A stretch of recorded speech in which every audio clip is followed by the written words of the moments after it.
ఎలాగోలా ఫరోని ఒప్పించి ఐగుప్తులో నుంచి ఇశ్రాయేలీయులు బయలుదేరి వెళ్తారు.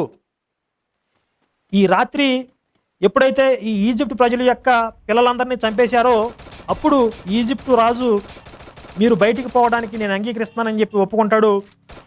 అలా భయపెట్టి ఎలాగోలా వీళ్ళు బయలుదేరి వెళ్తారు. ఈజిప్ట్ దేశంలో నుంచి ఇశ్రాయేలీలు బయలుదేరి వెళ్తారు. వారు కొంత దూరం వెళ్ళాక ఇశ్రాయేలీలు పారిపోతున్నారని ఐగుప్తు రాజుకు తెలుస్తుంది. అప్పుడు ఫరో తన సైన్యాన్ని తీసుకుని వారిని వెంబడిస్తాడు. అంటే ఇంతకుముందు మనం చెప్పినట్లుగా ఈ మోషే ఏం చెప్పాడు, ఈజిప్ట్ రాజు దగ్గరికి వెళ్ళి మేము ఈ దేశం విడిచి శాశ్వతంగా బయటకు వెళ్ళిపోతామని చెప్పలేదు.